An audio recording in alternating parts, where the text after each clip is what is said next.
Hello, and welcome to Our World Today, Imagining a Better Tomorrow. I'm your host, Karen Schroffnagel, and this is our regular feature, News A Different Perspective, with Jeff Nygaard and Dave Bicking. Welcome, and as usual, we have much too much to talk about, so let's just dive right in.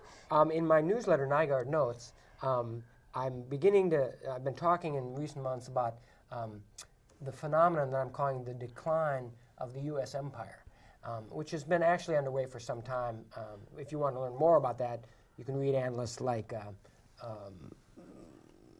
Emanuel Wallerstein is a good one, talking about world systems. But I think that the acceleration, especially since 9/11 and the militarized response to it on the part of the United States, has really accelerated the process of decline. And when I say decline of the empire, I'm talking about not the traditional empire that we think of, like the British colonization of India and administrative empire, but the kind of empire where the United States set up after World War II as a sort of a political, economic, diplomatic system that is really spearheaded by the United States. And the United States retains veto power over basically any major international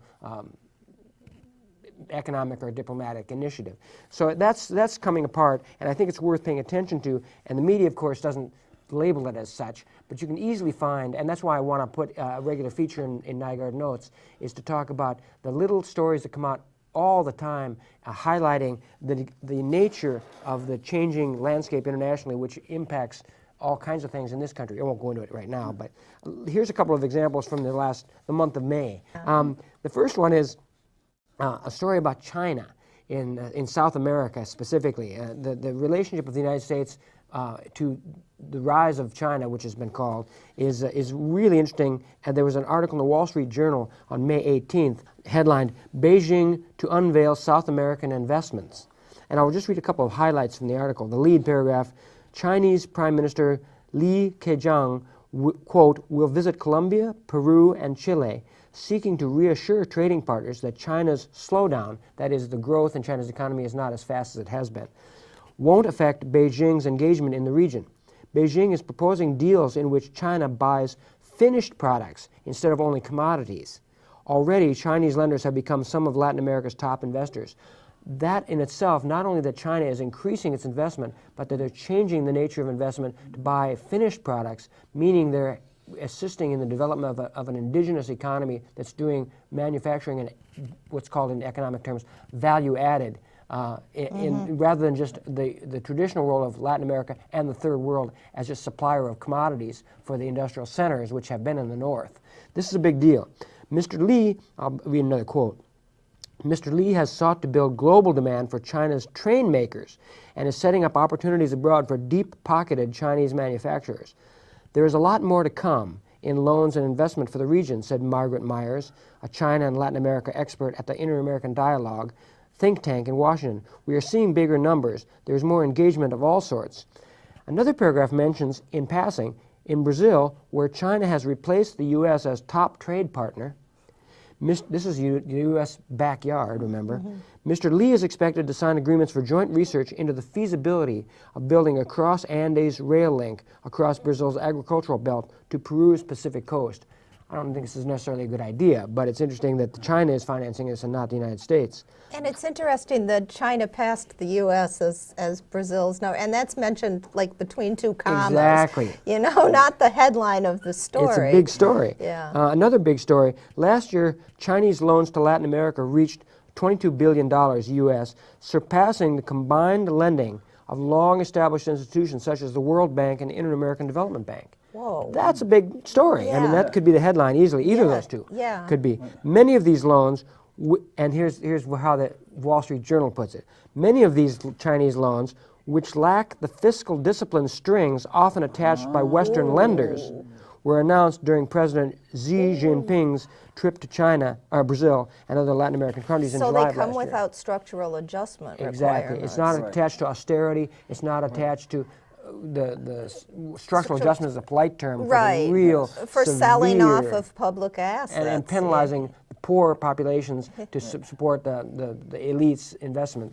plans. So China is really taking a very different approach, and as Dave said off the air, we were talking about this, it's also true in Africa, certainly in Southeast and South Asia, although India, it's a whole other story. But this is just a story about what's traditionally been called the U.S. backyard, and how China is really increasing their investment, and in a way that's different from what the United States post-war patterns have been.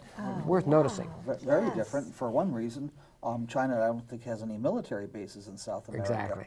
Which also means that they have to be a little bit more friendly lender. Yeah, this is much more purely the sword economic is not without poised. Yes, that's right. The economic impact is there, but not the military impact, and that's very true in Africa as well. So, yeah, in general, I think countries have found that China is a little easier to deal with. And, of course, people are a little easier to deal with if they aren't heavily armed and sitting right in your backyard. Right. And, of course, this is in the context of Latin America, where there's been what's called the pink tide, a democratic resurgence in Latin. No, I wouldn't even call it a resurgence, almost a birth of new democratic initiatives and elections in Latin America, ranging from Venezuela and Cuba, well, certainly, to Bolivia, Ecuador, Argentina to a lesser extent, Brazil to some extent. Really, and when I say democratic, I'm saying elections that have produced leadership that is not in the back pocket of the United States. They're not puppets like we're used to seeing. And even Colombia, you mentioned before we were on the air, is not going to fumigate. That's my decline of empire story number two, is drug policy in South America. New York Times headline on May 15th, defying U.S., Colombia ends a drug tactic. Now, Colombia remains the biggest ally of the United States in Latin America, and certainly in South America anyway. And the government of Colombia on Thursday night, this is a couple weeks ago, mid-May, rejected a major tool in the American-backed anti-drug campaign, ordering a halt to the aerial spraying of the country's vast illegal plantings of coca, the crop used to make cocaine, citing concerns that the spray causes cancer. So in other words, this is huge. It's kind of analogous in a certain way to drone attacks in other parts of the world, where the collateral damage, as they call it, is these innocent people in the service of U.S. foreign policy are being asked to give their lives, or not being asked, they're giving their lives. And the decision, quote, ends a program that has continued for more than 2 decades, raising questions about the viability of long-accepted strategies in the war on drugs in the region. Before Thursday's decision, the United States had pressed the Colombian government to continue the spraying program. The American ambassador in Bogota, Kevin Whitaker, published an op-ed article in El Tiempo, one of the country's main newspapers, over the weekend, defending the program. Colombia is the only coca-producing country that uses airplanes to spray and kill the crop. The other major producers, Peru and Bolivia, have shunned spraying. Now, this is in the context of, there's an article from NACLA, the North American Congress on Latin America, a great source of news for the region, from June 27th of last year, a turning point for drug policy. At the levels of governance and civil society, Latin America has emerged as a world leader in the drug reform movement, while Washington suffers from a credibility problem. So, the United, and again, we this need is drugs for our people, please. But like you were saying, Dave, the United States, the so-called war on drugs has been highly militarized, and we're seeing immense suffering in Mexico specifically, but also in Colombia as part of Plan Colombia, which is kind of falling apart too. As NACLA puts it, more blood has been shed as a result of the, quote, war on drugs in Colombia and Mexico than anywhere else in Latin America, giving the two countries pretty solid credentials to critique the prevailing international drug control paradigm. And that's what's happening in Bolivia, Ecuador to some extent, other places in Latin America. Uruguay is talking about actually a national decriminalization of marijuana, of cannabis. And directly challenging the United States plans for their backyard of Latin America. This is incredible. I want to read one particular sentence. The Mexican representative at a meeting recently where they've called for the United Nations Commission on Narcotic Drugs to have a special meeting to reconsider drug policy, the Mexican representative asserted that strategies to reduce demand and supply should not cause more harmful effects than the damage generated by the demand and supply of drugs. And here's what NACLA puts it. how they put it. Such statements would have been unthinkable even 2 or 3 years ago. Yes. Yeah. So again, we're seeing some real evidence in the United States backyard of a breaking away. And again, it's I just did it myself. It's easy to say that the dynamic is of them breaking away from U.S. control, but really it's more of a response to domestic needs and ideas, which incidentally means they have to break away from the U.S. control. It's an because the assertion U.S. of policy sovereignty. And the U.S. policy is about U.S. policy. Right. And it's serving the interests of U.S. policymakers and planners. And when someone breaks away from the former hegemon in the hemisphere, it's has an effect on the United States' ability to, as we saw, control patterns of investment, patterns of infrastructure development, how are the raw materials being produced and distributed, where are the proceeds going. In Venezuela, one of the things that infuriates the United States more than anything else is, I don't know if people know this, Venezuela has the greatest known oil reserves of any country on the planet. They're not exploiting all of them right now, but they have that. The United States is highly aware of it. In fact, the United States is Venezuela's largest trading partner still. But that's what the idea that they're not even challenging the paradigm fundamentally, but they've nationalized the oil production or oil processing in Venezuela and are diverting some of the profits to domestic consumption, not going into ExxonMobil shareholder returns. So that infuriates U.S. planners. And when you see Bolivia has decriminalized coca production, refuses to fumigate, and they're making because they're reflecting the reality in the Andean countries that coca, a lot of the production of coca goes to just people using it in tea. I've had it myself when I was in Peru. You know, you have tea, people chew on it, it's a mild stimulant, kind of like tobacco or something. I'm not saying it's good for you, but it's certainly not a major drug problem in that region. In Bolivia, it's essential, apparently, for people who work in the tin mines. You cannot do that work at that altitude without chewing coca. And it's been grown and produced and consumed in that way for centuries in the area. So the idea that Bolivia, among other places, is saying we are going to set our policy around drugs, or like Colombia is doing too, saying we're going to look at the harm caused by production and consumption domestically as opposed to the harm done by the war on drugs. And maybe we'll go along with the United States, and maybe we won't. It's our decision. And like Karen said, it's a matter of sovereignty. You know, they get to decide what kind of drug policy they want to have, this is concept. It's shocking. Seems like it's something that a lot of people in the U.S. would support. It's a democratic expression, but the United States planners see it as a breaking away and sort of a defiance, and we'll see what the response is, but it's worth keeping an eye on. It is a democratic response because that is the popular opinion in these countries, and the United States has a long history of, while supposedly talking about democracy, wanting just the opposite results. I remember like when the Iraq War was coming up and the United States was looking for allies. I forget, was it Greece or one of those things where countries where, you know, we were supposedly promoting democracy, and at the same time we were pressuring Greece to support us in the war despite the fact that only 5% of their population supported that. When you put that kind of pressure on a country, and it's military pressure, it's economic pressure, it's all kinds of pressure to deliberately defy the will of their people.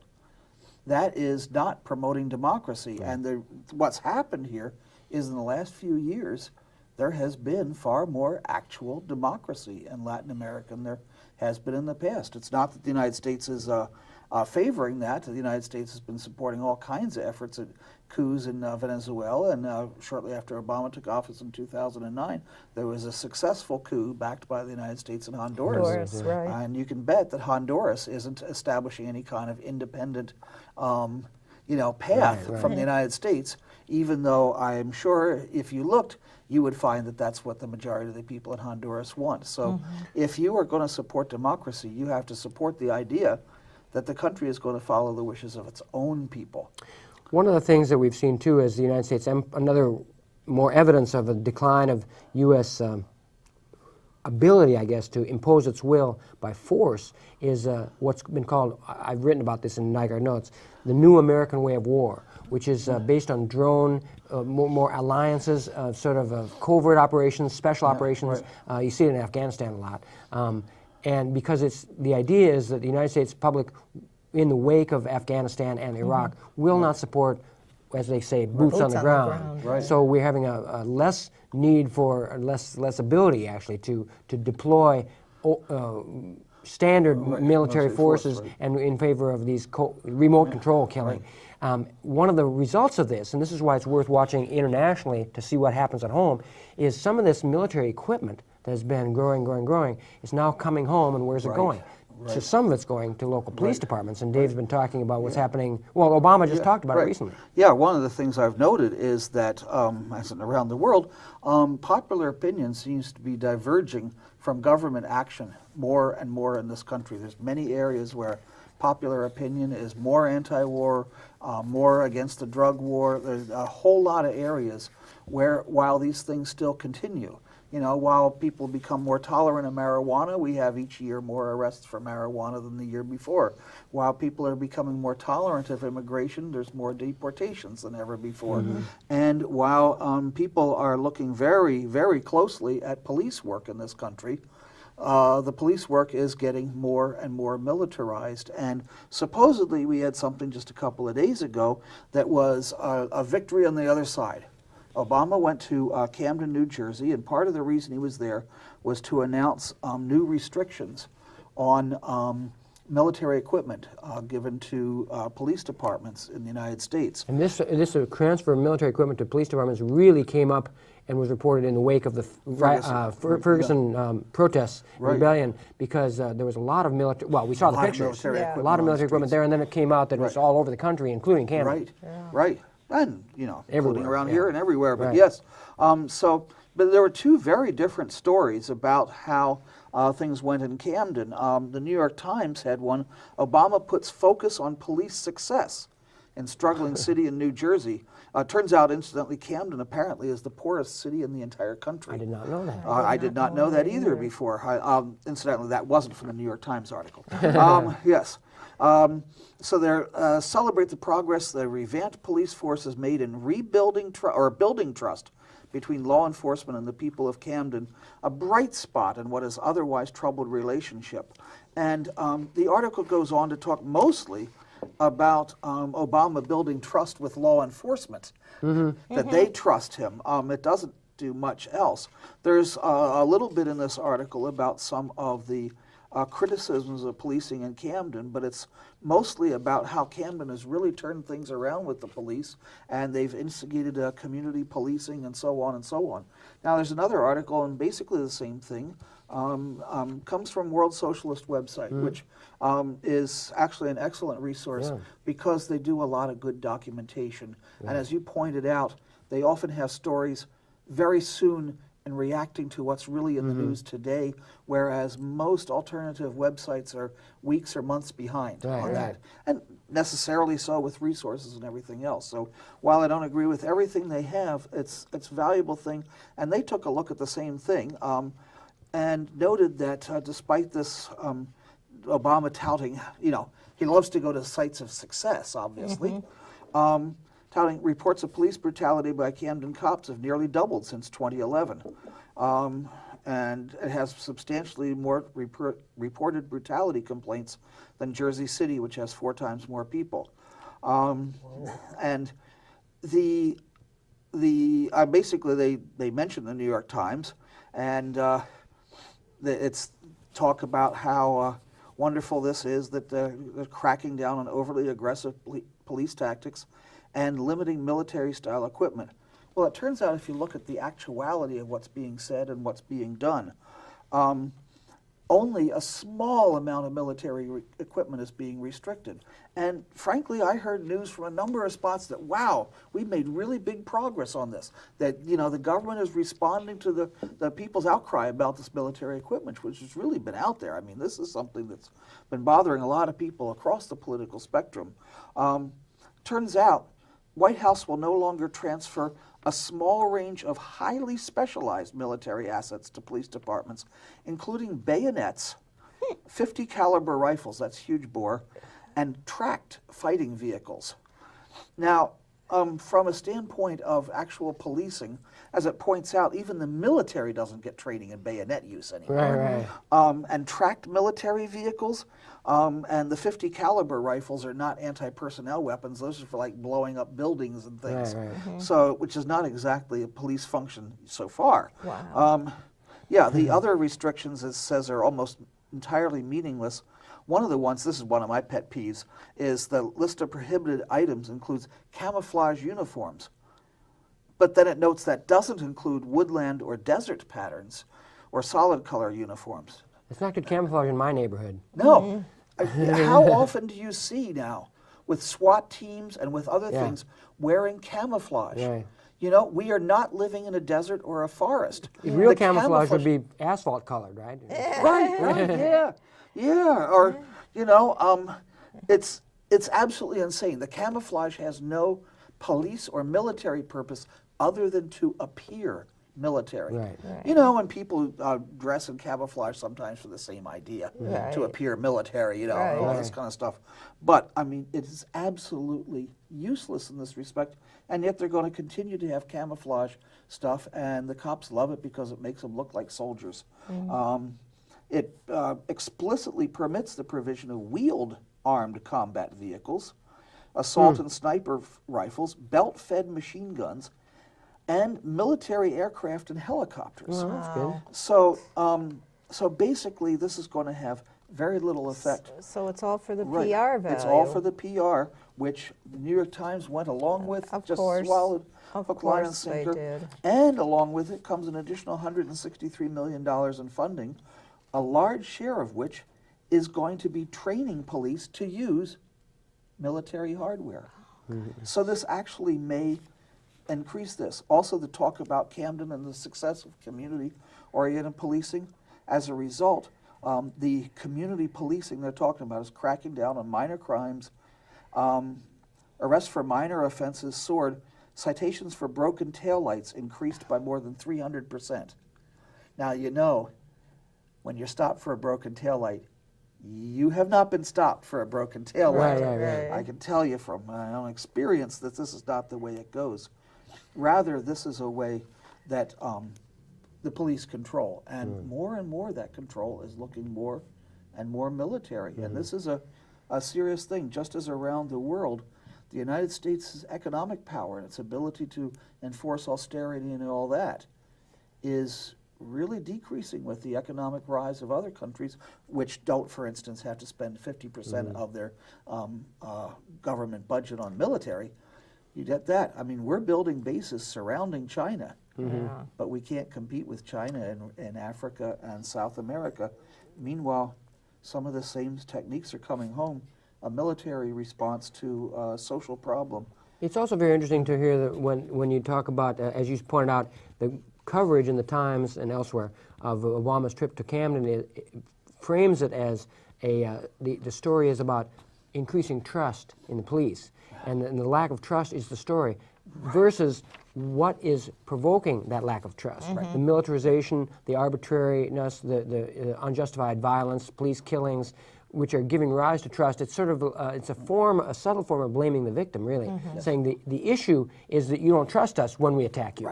You know, and that diverts attention from the issue being increasingly militarized, increasingly out of control police forces, which, as we've talked about on the air, we haven't even documented fully the degree of abuse perpetrated by police. So we don't really know how bad it is, but in the wake of Ferguson especially, we're getting more anecdotal evidence. And there's some people trying to, I've seen some initial efforts to document the scale of police violence. But the issue, again, the response to police violence, or is the issue police violence? Yeah, it notes in this article on that thing, even with the conservative efforts, without the possibility of documenting that, cops kill more people in the United States than the number of U.S. soldiers killed in Iraq at the highest point of the Iraq War.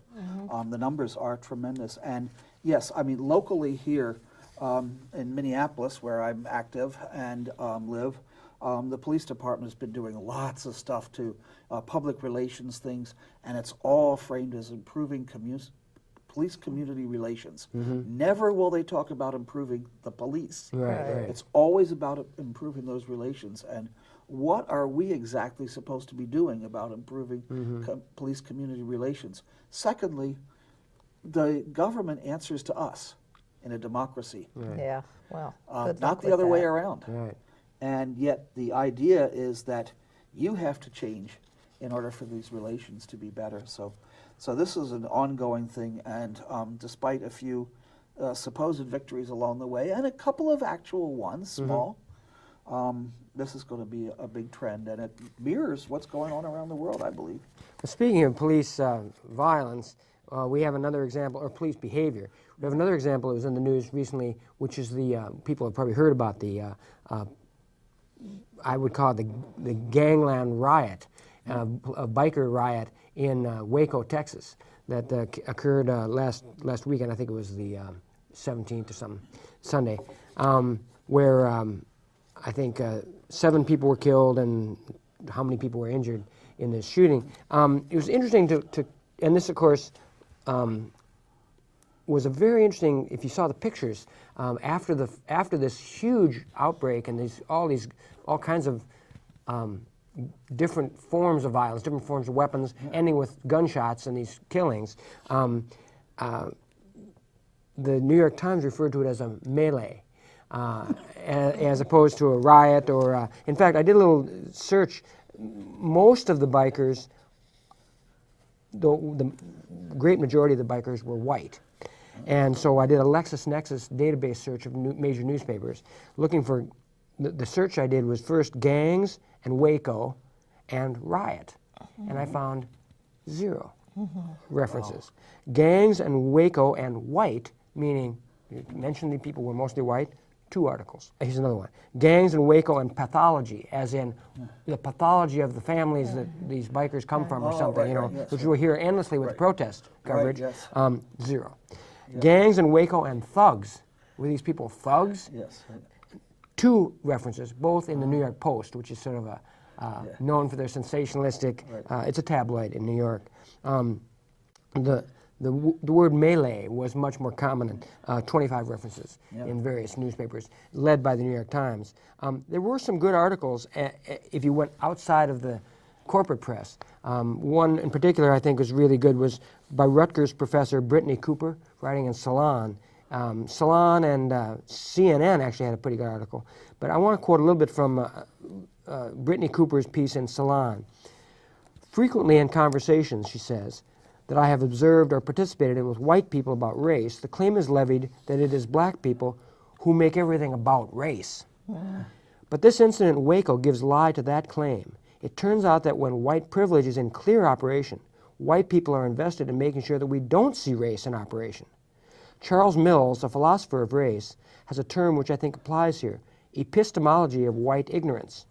By this he means that white people have created a whole way of knowing the world that both demands and allows that they remain oblivious to the operations of white supremacy, that white people remain intent on denying what is before them.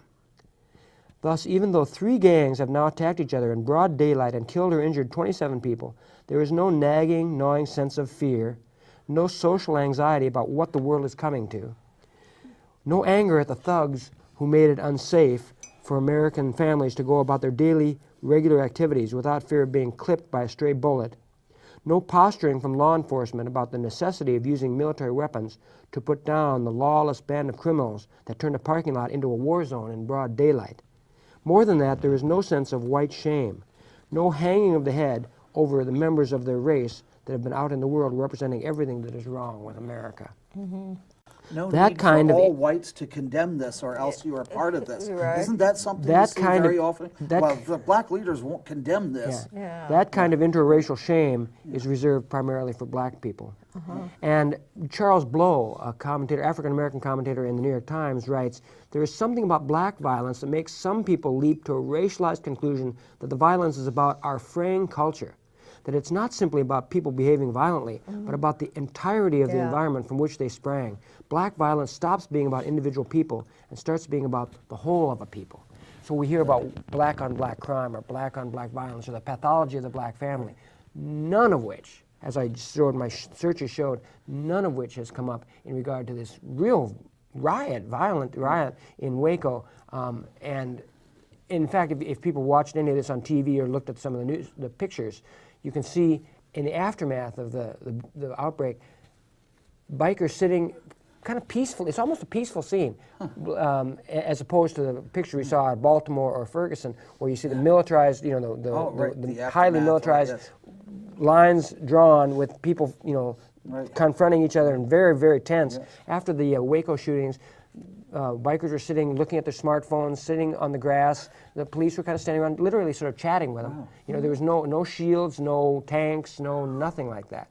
So it's very interesting to, and I'm sure that some people watching might accuse me, as Brittany Cooper pointed out, of making it about race. But I think it's really important, especially for white people, to really notice not just when race is brought into a story, but when race is left out of the story. Because that's part of white privilege, is we can act like or pretend we don't notice that, or if we do notice, pretend we don't, that there's a racial aspect, not to the story per se, but to this kind of story. Right. How does race shape the coverage of stories depending on the race of the people involved, who's the victims, who's the perpetrators, what scares us, what reassures us, who's protecting who, these kind of things come up, and they're racialized in this country, and media needs to acknowledge that and deal with it. And some of the things, like I said, found something on Salon, in CNN. I didn't quote, one more quote I want to throw in here before we leave this story. This is Sally Cohn writing on CNN. Waco coverage shows double standard on race. One of the most distinct characteristics of white privilege is the privilege to be unique. When white people commit violent acts, they are treated as aberrations, slips described with adjectives that show they are unusual and in no way representative of the broader racial group to which they belong. So it's not known as white violence. You almost never. And then here we have it. And again, all the bikers there were not male, were not white. Most of them were. And most of the pictures we saw were of white guys. I think almost all the people who were arrested, there were 190 people or something like that arrested. Almost all of them were white males. So anyway, it's worth noticing how not just what's in news reports that sounds funny to us, but what's not there. And that requires us all, as white people especially, to do some homework and say, in fact, I want to recommend in this context going online, if you have internet connections, most people do now, or can go to the library, and look up something called Project Implicit. And then you can take a little 10-minute test. You can take it on and it's sponsored by Harvard. It's been an ongoing project for quite a while. And it's just search for Project Implicit or Implicit Bias Test, or IAT, Implicit Attitudes Test it's called. And you can take them on race, and you can test yourself to see how your unconscious is responding to racial associations. And you can do it with other things too, gender, age, disability, all kinds of things. You can take these tests. It takes about 10 minutes, and then they'll give you a score and tell you how much you unconsciously favor your own group or another group. It's very interesting to take. Anyway, maybe all the police should take it too, and maybe media members should take it, and then we'll start working on it.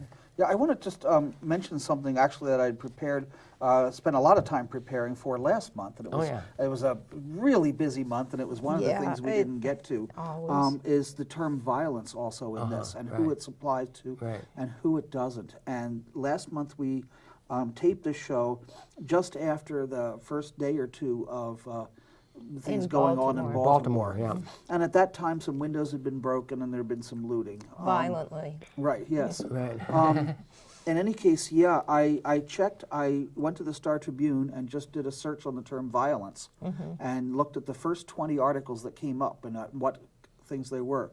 5 out of the 20 articles that mentioned violence were about violence of people rioting or whatever it may be in Baltimore. Not a single article mentioned violence in terms of the response to that. Not a single article talked about violence in any connection with the police themselves, in the sense of what had led to that. Most of the other stories were there was violence around elections in Togo or something like that. There were a couple of violent thunderstorms. But violence was a term out of these 20 The police need to articles. do something about those Yes, the violent violent thunderstorms, thunderstorms, right. yes. But most, all, 5 out of those 20 articles, and pretty much everything that was talking about violence here in the United States was the violence of these folks in Baltimore and nothing else. Now, I got home, I'll tell you, I got home that night from taping. And that night, things really did get crazy in Baltimore, and there was violence on a scale that there hadn't been before. So, frankly, I was so relieved I had not talked about that, because when There we was a tape here, shift, yes, yeah. when we tape here, it's sometimes a week or two later that people hear Or us. even more. And Yeah. things change in the meantime, and some of what I said might not have been appropriate in that respect. But nevertheless, looking at what had happened up to that point, that term of violence is only attached to certain types of actions, and even more so, certain types of people. And I think it's really important, too, as far as thinking about setting up or managing a media system as we're trying to build a new media system that's more reflective of our values, is there are only very, very few institutions in this culture where we sanction violence against other humans.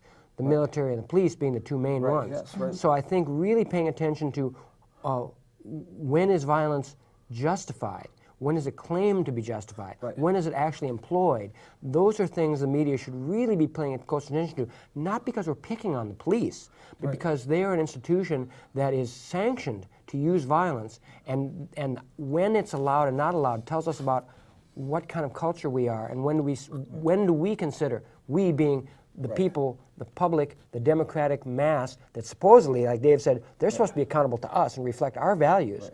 What are our values? When do we say it's okay to use violence? Because sometimes most people would probably agree it is. If you really are defending yourself, or if somebody's about to lob a grenade at a crowd, you might want to consider some violent response to that. That's an example. But I'm not saying that this is a pacifist argument. I'm saying that for media to really pay attention when violence is occurring, and in what the context, and what's justified and what's not justified, that's a public discussion that should be ongoing in a democratic culture. Yeah, this is interesting too, because there is often a pacifist argument that, and I have plenty of sympathy for pacifists. I was a conscientious objector when I was young to the war in Vietnam.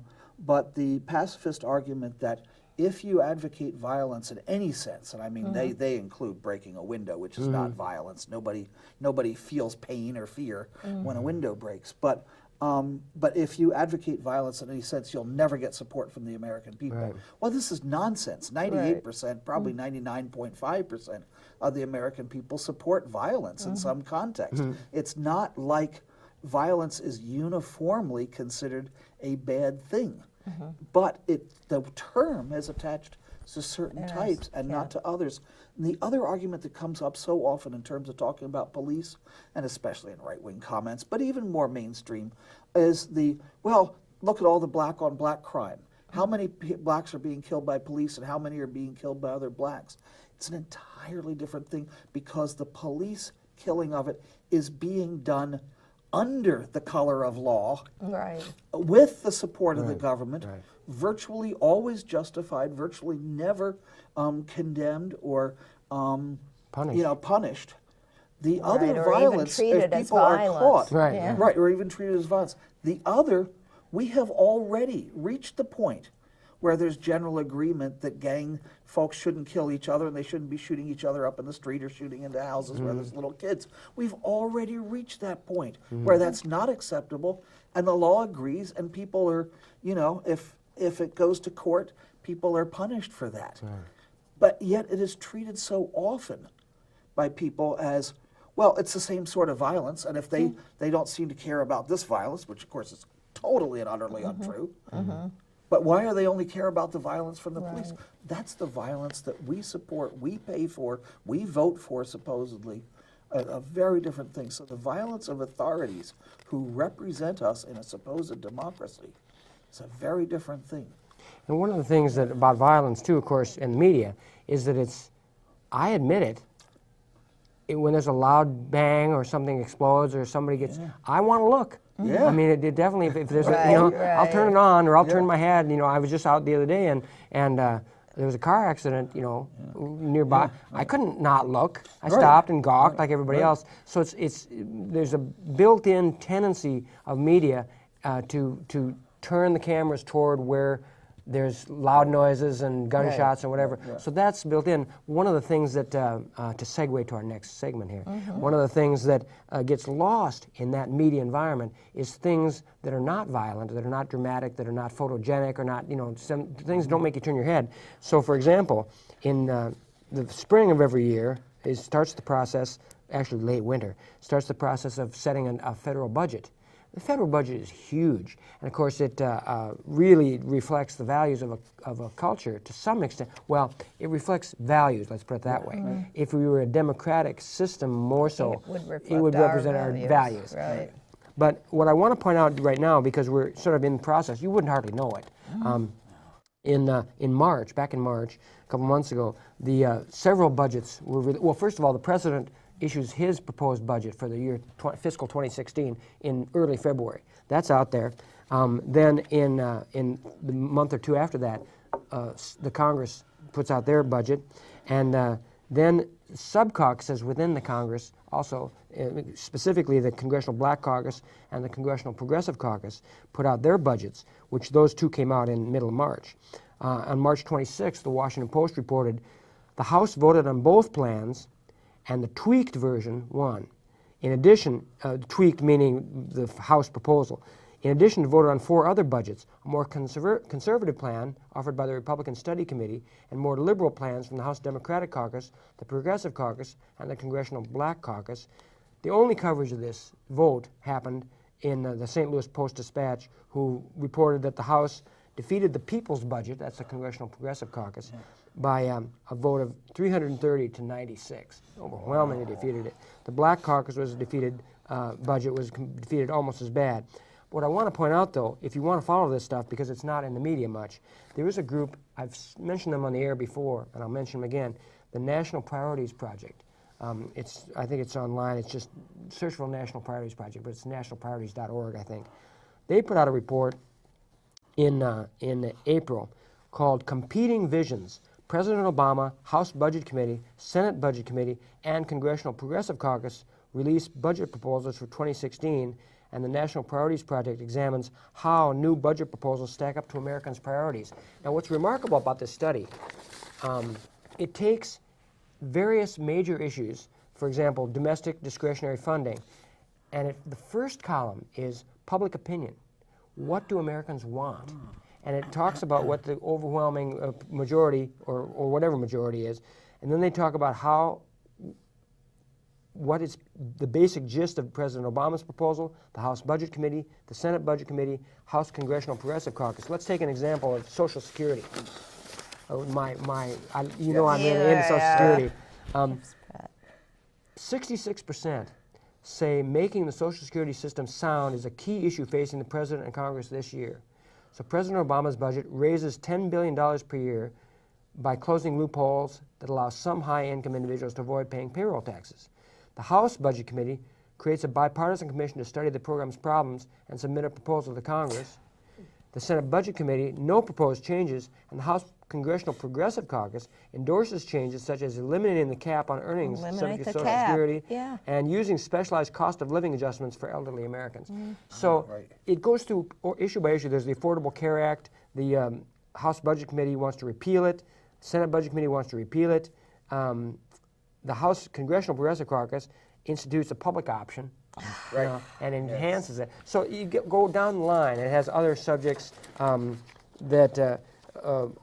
job creation, education, Medicare, Medicaid, food stamps, Pentagon spending, blah, blah, blah, blah, blah. And it really sort of compares them one by one and says, and you can see for yourself how the various proposals, now how they compare to what Americans say they want in surveys. Now, I want to point out in this context that finding a reference of any sort to even that there is a Congressional Progressive Caucus proposal called the People's Budget this year. That there even such a thing exists, it's almost impossible in the corporate media. So you can find it here. You can also just Google People's Budget. You'll find a few things. But the fact that it doesn't have much support in the Congress, and means that in a media that is so attached to powerful people and not attached to values, means that it's not going to get mentioned. You have to do some digging around or watch shows like Our World Today to find out about it. But it is out there, and it's worth looking at some real. And this is not a radical proposal either. No. What I want, my last point about this is, what I want to say is, if you look at this, and I encourage you to go online, it's about 10 pages long, and read the thing, what you notice is that in almost every case that's highlighted by the National Priorities Project, the proposals in the people's budget are the closest to public opinion. Right. In other words, they're not leading edge. These are not cadres, you know, on the cutting edge of revolutionary change. Right. What seems to be so extreme that it's left out of the media is a proposal that is most in line with what the majority of Americans seem to want. And you know the other thing too, and here again we get to where diverging public opinion from actually government action. But what's interesting, you said I got like something like 90-some votes though. Yeah, 96 votes. Now 90-some votes means that probably nearly all of the representatives from big inner cities voted for it. Right. Therefore, pretty much every major newspaper in this country covers a considerable area where their representatives voted for this, where they thought that this was the right thing to do, and yet it still doesn't get any coverage. This isn't just a few wackos someplace else. This is the sentiment pretty consistently across the country, because I would guess, and I'm sure it's not 100% true, that the bulk of the Progressive Caucus is made up of inner city representatives. Well, and I think that the other thing you see too is built-in in the structure of the media as we have it. Not only the tendency to cover the loud bang bang and the violence and stuff like that, and the sensational, that's one thing. But the other thing is we tend to get coverage of things like budgets, and you really see it in the Star Tribune and locally. You tend to get the coverage after it happens. Like, what was the number of that truck that just hit us? You know, if it was common knowledge, if we had a media system that could provide people and say, you know, these proposals are being discussed in the Congress right now. Here's what they're proposing, and here's what your congressperson voted on this and voted against this and for this. That is information, and this is, you know, the fiscal year starts in October, so we have some months before anything's really going to happen. But of course, that time before it happens is when, in a democracy, citizens should be informed and prepared to impact and speak to the representatives to the extent that they do respond, and I think to some extent they do respond to public opinion, and we need to, you know, but without a media that helps people even know that's happening, let alone the details of what is happening, it's not going anywhere. On a state level, we have a dramatic demonstration of that right now. Just a few days ago, the state legislative session ended, and it's going to come back in a special session because of budget issues. And now something the Star Tribune, I remember, has done nearly every year, and every year that I've looked for it or anything, is sometime after the legislative session, they have a feature, if you are a such and such, this is how you were affected by the state this time. It's actually very good. I mean, sometimes I don't give compliments when they're due, maybe, but that actually is a very good feature. Boy, wouldn't it be nice if sometime during the session this would tell you that you care about things. Because right now, I mean, I haven't been following the budget negotiations closely, but that puts me in a position of being like most people out there. And the budget is the huge item, the one that's going to lead to a special session. There's all kinds of substantive decisions to be made here. And all I've heard about is who's going to veto this, and is there a veto-proof majority of the horse race, as they say. That's all I've heard about the budget. I have no idea what the heck the actual issues are, and I suspect that I'm as well informed as most people out there. And as a result, in a democracy where you're supposed to have some influence, how can you do that?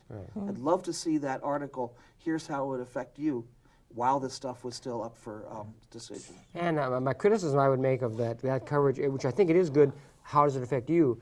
But what it prevents us from considering is how some policies affect all of us. Well, Right. yes, So it for is example, still limited, yes. So for example, decriminalization of marijuana, or let's just say any backing off of the war on drugs. Does it just affect people who use marijuana? Yeah. No. Hey, It man, affects- yeah, whoa. Yeah, okay, yeah, well, let's not get too personal. But it affects all of us because of the increasing militarization of enforcement, and also just the increasing prison populations, the increasing yes, right.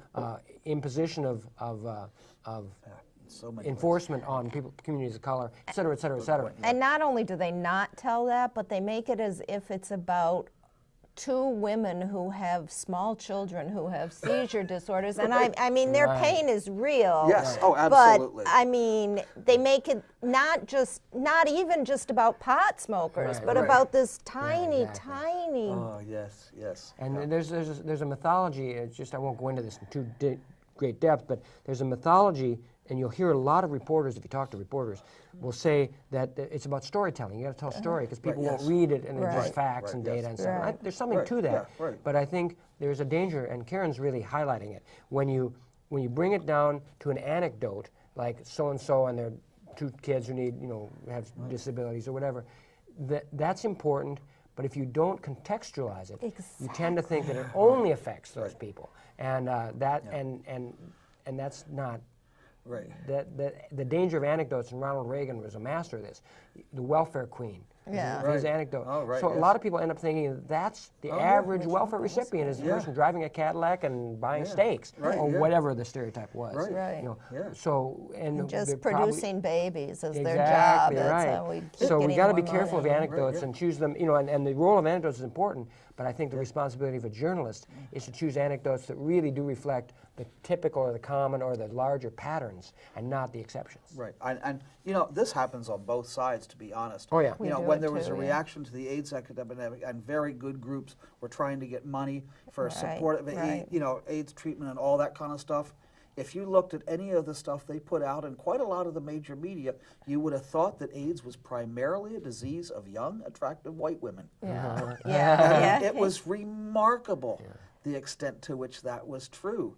And we've had, other things like that where you don't. I love. I think it's Union Gospel Mission. Every Christmas appeals for funds, and they have a dinner and stuff like that. And I like them because in their ad they show kind of a grizzled old guy who has clearly been on the streets for a long time. And most homeless shelters talk only about and it's very important, but about the children and the young families. Right. But hey, the old guys. Maybe identify too much, but the old guys I could probably pose, who are there, are a significant part of the homeless population and the homeless problem as well. And sometimes they get neglected by the very people who most want to help them. And so we see this in every respect. And the stories are nice, but you really have to look beyond that. Well, I don't know if we have time for our big story on the nail expose, but it makes another similar point that what they're capable of as journalists. We just mentioned briefly that two stories that came out on the last this month.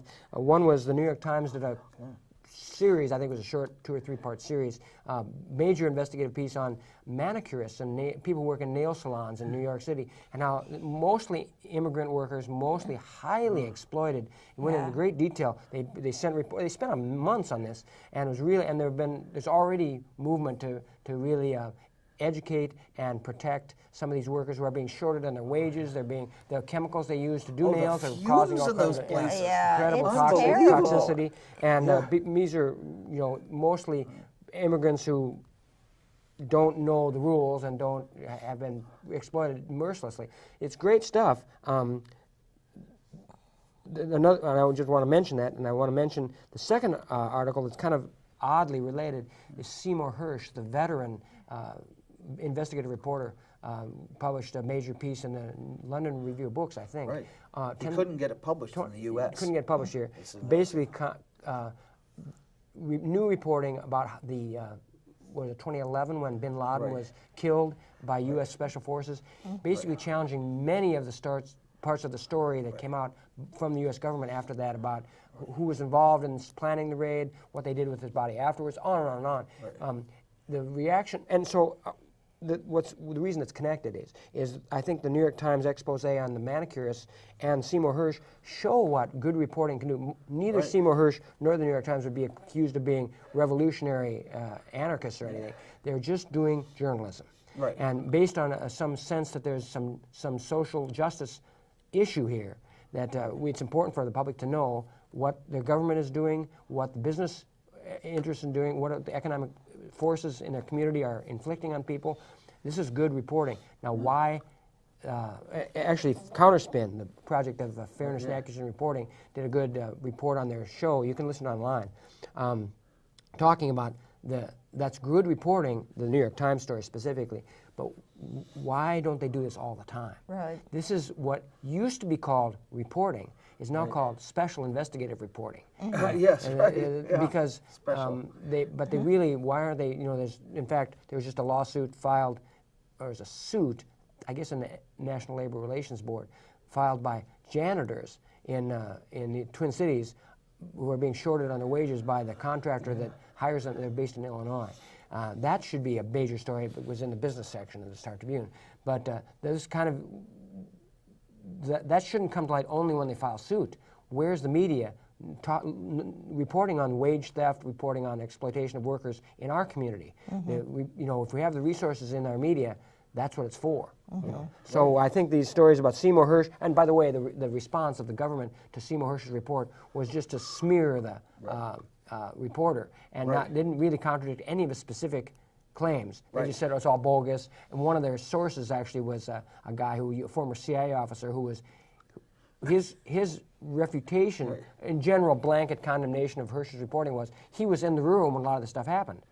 Well, that's what Hersh is saying. And people in the room aren't telling the truth. So a denial from somebody who's in the room is worse than useless. It's meaningless.